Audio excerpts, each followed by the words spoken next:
Well, I wasn't gonna say anything. But I know there are some friends out there that are pretty close to us, and you know, I figured I'd put this out there just mainly for the ones that are close to us. But we I'll start at the beginning when my wife got pregnant. It was kind of a, I guess you could say, miracle, because supposedly she wasn't going to be able to get pregnant. And so, anyways, it was kind of a happy moment. I think it was about 16 weeks into it. They ran a test, and one of the levels came back pretty high. I think it was a AFP level, if I'm not mistaken. I want to say it's like at 3.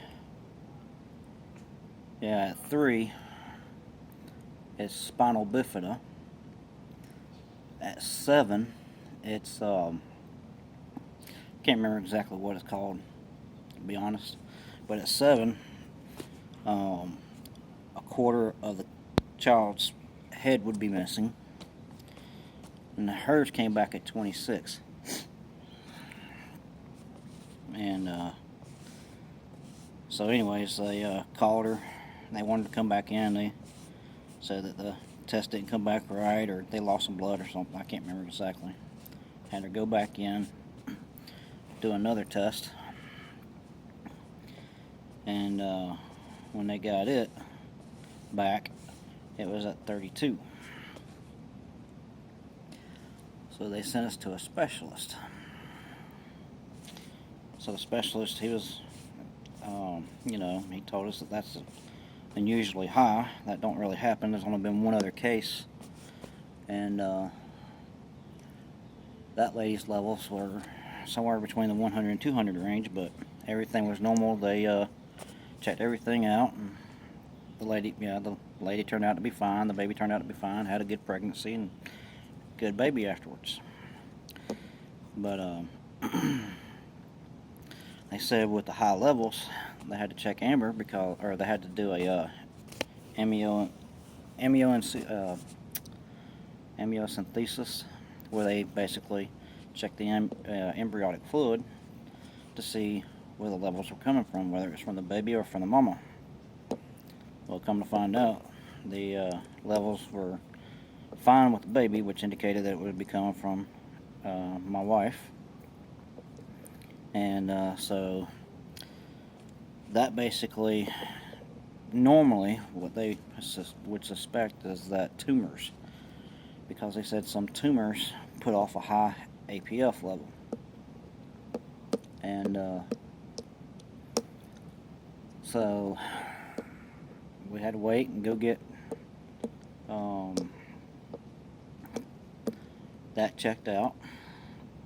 Of course, you know that, as you would imagine, would have anybody on edge when they find out they might have cancer. My wife handled it very well, and so anyways, after some blood tests and some ultrasounds and stuff, came back that she was fine. And so since baby seemed to be fine and mom seemed to be fine, we kind of figured that this was going to be, like the other case, to where hopefully everything would turn out fine. So we went along thinking that everything would be fine.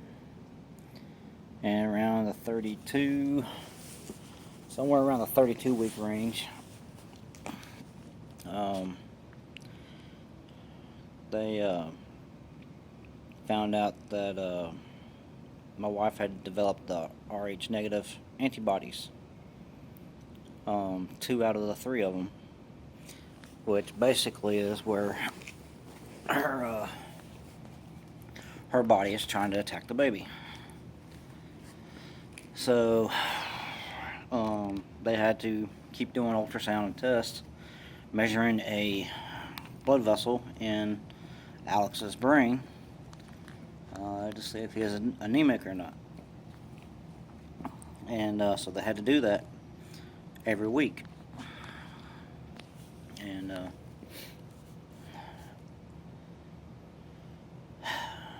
but they said that they couldn't go full term because as you get closer into delivery, the information isn't as reliable or accurate.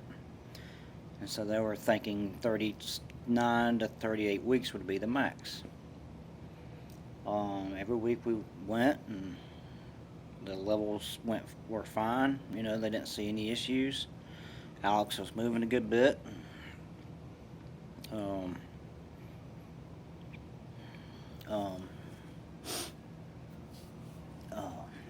So we just thought everything would, you know, be fine. Just going to deliver early.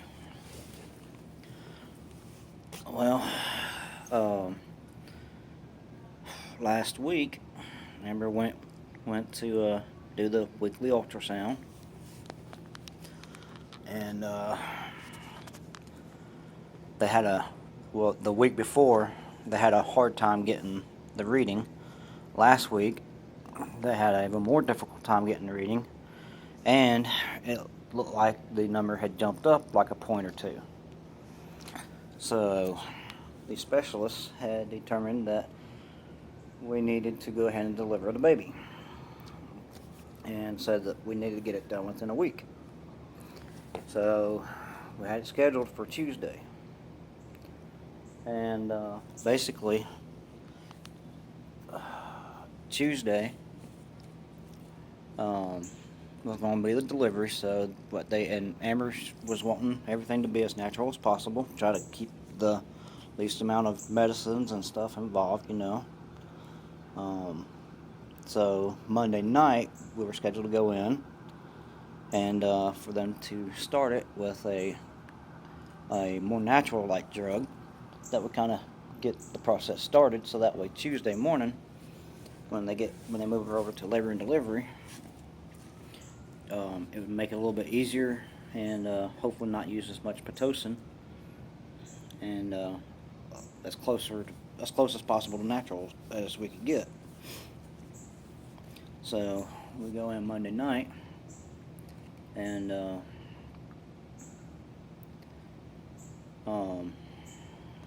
she's supposed to have 4 doses. Then, you know, we get set up. They give her 1 dose, and they come back a few hours later and they give her another dose. Well, after her second dose, while they were monitoring the baby and Amber, when Amber started having, you know, the actual contractions and the start of labor, Alex wasn't tolerating it. So they came in there about 5 o'clock, and they kept looking at the stuff. And finally, it was around 5:30, 5:45, somewhere in there. They were going to move us over to labor and delivery, because with the first drug, it was a oral drug. So, you know, once you take it, you take it. And at least over there in labor and delivery, if they were to continue to induce the labor, it would be on IV, and if they needed to cut the Pitocin off, they could. And she'd be closer to the doctors and stuff. So we get moved over to labor and delivery around 6, and then I'd say we just got settled in. Thought we was going to be there for a while.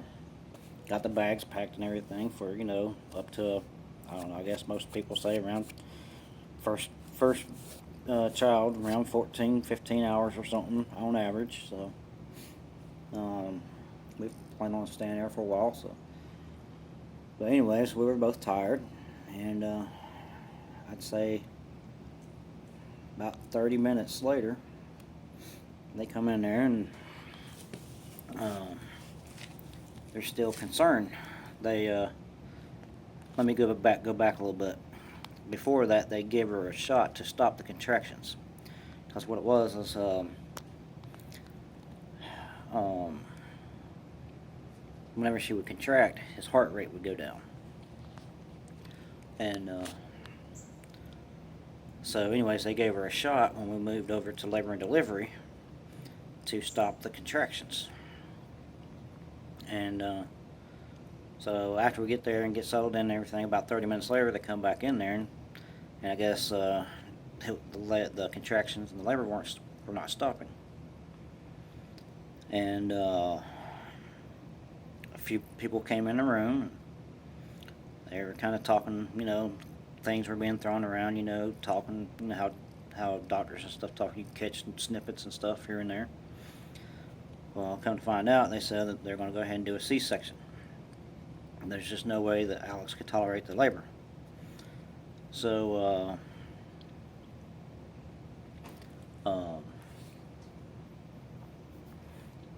we're like, okay, well, how long or whatever, and they're thinking, about an hour. They said, no, probably between an hour to 2 hours, actually. So then the doctor comes in, and she said, oh yeah, she said it'd probably be within an hour.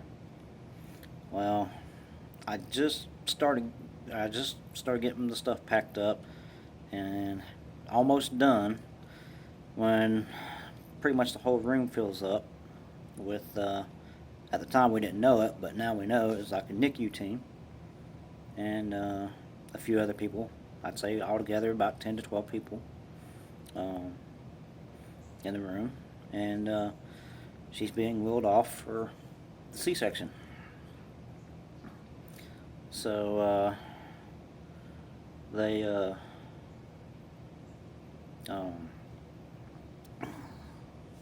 take her back. They tell me that while they're getting her ready, I'm going to go over to the recovery room and wait. And once they get her prepped and ready to go in, then they'll come and get me.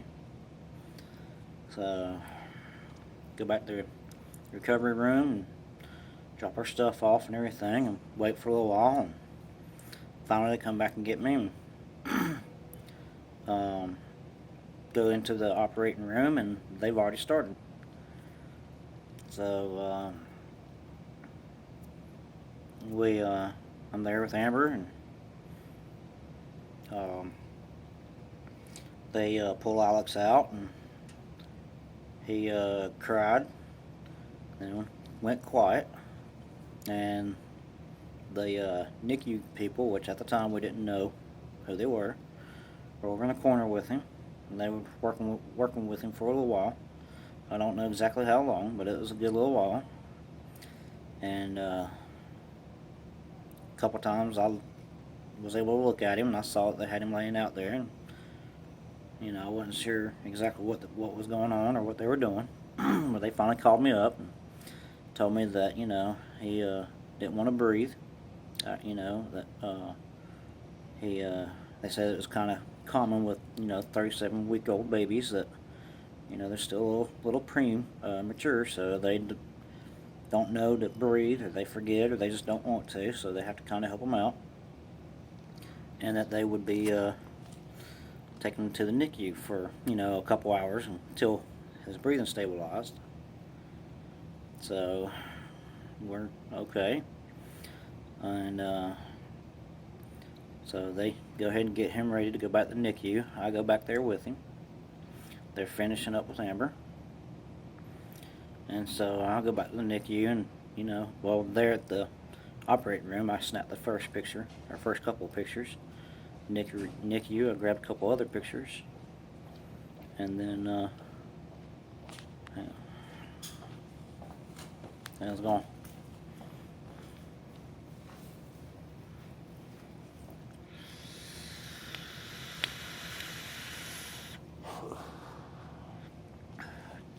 So anyways, they're in the NICU. They're telling me that they're just going to get us breathing settled down and get it to where he can breathe good, and his lungs open up and everything. And so they told me probably a couple hours, and so I went back to the recovery room, and was there with Amber, and they told her she was going to be there for a couple hours. So we figured by the time she got to her room that Alex would probably be back, and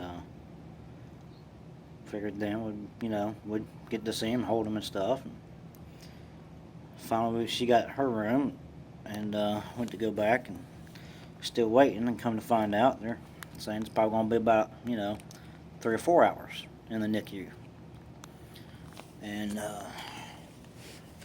so basically, we kind of wait around, no answers yet. And basically it's the same as before. They're trying to get us breathing stabilized and stuff. They're just saying, where he's a 37-weeker, they're a little prone to little things like that. So we go over there and visit, and then at the end of the visit, or before we leave, we find out, he's going to be there for about a day. And now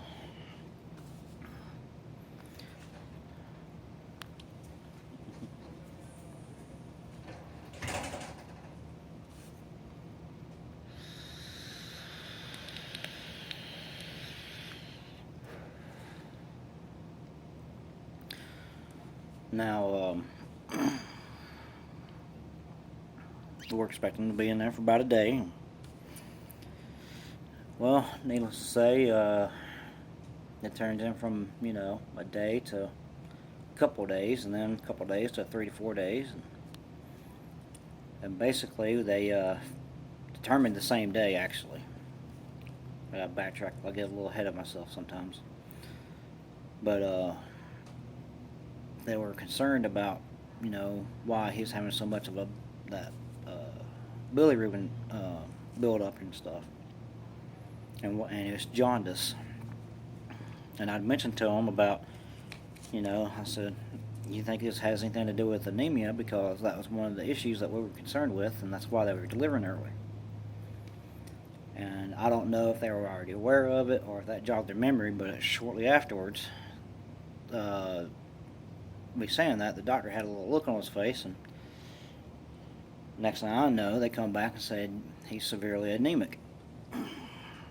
And so basically, his red blood cells are just getting busted up, and there's nowhere for him to go, and the liver's too young and too small to really process it, so it's all building up in his system. And so then that Monday night is when they was talking about doing a transfusion to give him some good blood. And they also put him on that photolight therapy. It's pretty much like UV rays, like sun rays or whatever, that helps get rid of it. It actually changes the chemical nature of it to where it can be discharged either number 1 or number 2, whichever one it goes through. But he'd either pee it out or poop it out. And then with the combination of the drugs and the photolight therapy and the transfusion and stuff like that, they figured it would get under control. And a little bit later in the day, Monday, they thought that, it wasn't quite as much as it wasn't going as good as they thought, so they was concerned. No, they were actually going to do a double transfusion exchange. So basically replacing his blood by volume 2 times over. We called it a dialysis at the time because that's the closest thing we could think of at the time to call it. But it's just it's an exchange basically. And so then the next thing we know, they weren't going to do it. It seemed like the transfusion was helping, along with the medication and the drugs. And so things seemed to be, on the positive side. It seemed like he was doing better. And so this is Thursday, so that was Tuesday. So Tuesday was a little bit of a roller coaster. Wednesday, yesterday seemed to be fine. I can't say fine. It seemed to be a little bit better than, Tuesday, I guess you could say. Um, his numbers and stuff were improving, and his stats were looking better. He's starting to make longer, deeper breaths. There, as for Tuesday, he was doing short, shallow breaths, and his uh, oxygen was, staying closer to the low to mid 80s rather than the high 80s and mid 90s. So yesterday it looked like he was staying up closer to the, you know, low 90s. And anyways, it just seemed like it's going to be a little bit better. And um,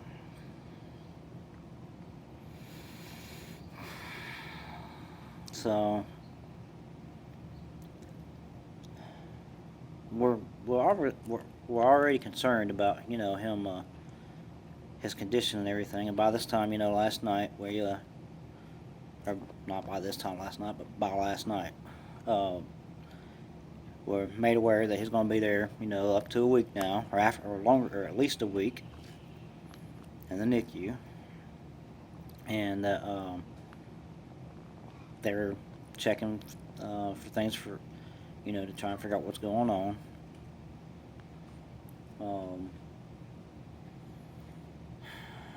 But I guess you could say we have a little bit better hope. I guess you could say. It seemed like things were going a little bit more to the positive side, and then we found out that they're concerned about his liver.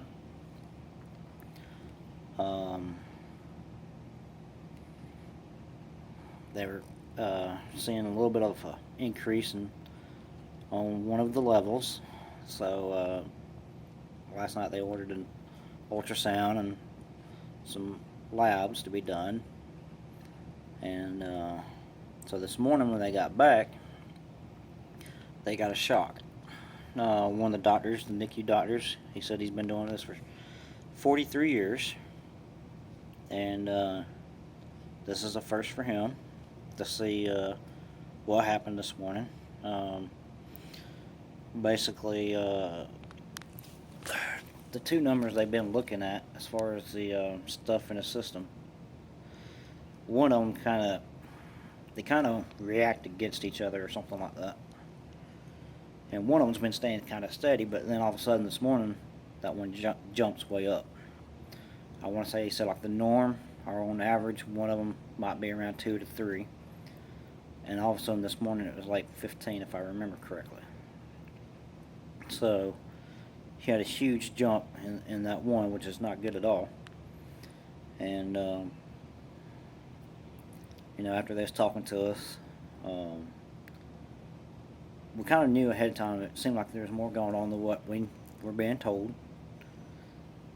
But this doctor, when he came into the room today, he laid it all out there. And basically everything about this pregnancy has been a first.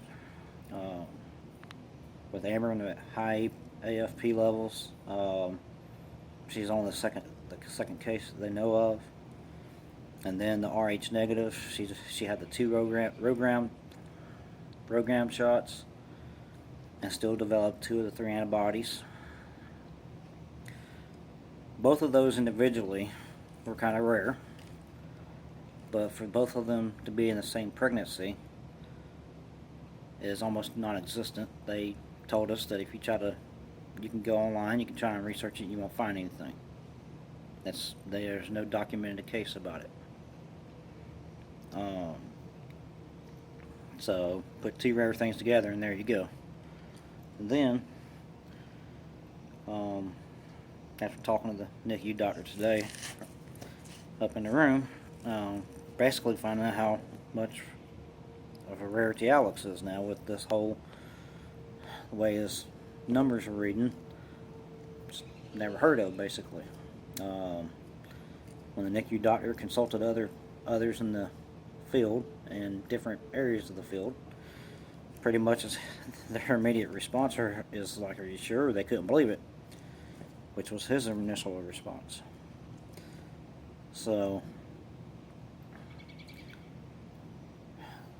he said the worst case scenario is we try to limp his liver along. Again, this is worst case scenario is what he's saying. Limp his liver along. And when he gets old enough to try and do a liver transplant, which is going to be hard. I mean, it's already hard enough for adults, let alone, infants and kids, But, that's pretty much what we're looking at as far as the worst case scenario. He said, but the possibilities and the causes that could cause this are probably, he kind of exaggerated, or, gave us a big old length, which probably came up to probably, I'd say, 5 or 6 pages of possibilities. So there's just too many things that they have to look into, what's going on. And then with his numbers being a rarity, it's going to, take a little bit more time.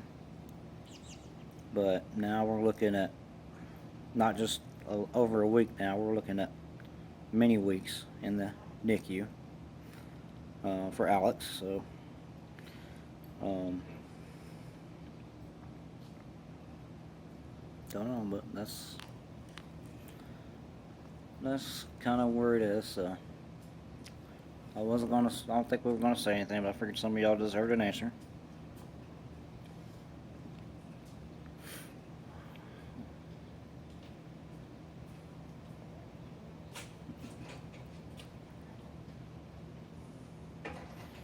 Sorry, I don't like talking with people coming around. So anytime I pause, that's because somebody's walking by. But yeah, anyways, I figured some of y'all deserved an answer. Some of y'all I'm not really friends with enough to really honestly care, but right now it's hard to kind of keep up with everything and then do text messages and Facebook and Facebook messages and all of that. So I just, from the get-go, I mean, just because everything's been so rushed and everything, and then the time that we do have, I just kind of spend with Amber and, going and seeing Alex whenever we can, 2-3 times a day, what we've been trying to do. And, but with everything going on, it's just easier for me to, type up something on Facebook real quick, add some pictures or some videos. Some of the pictures and videos might look the same or be the same, but, whatever, I'm just throwing them up there. The more for me and Amber anyways, is, something to go back to and look later. But so that's pretty much in a nutshell what's going on, I guess. I mean, I'm not too detailed like the doctors are or whatever, but looks like we're probably going to have a long battle on our hands. So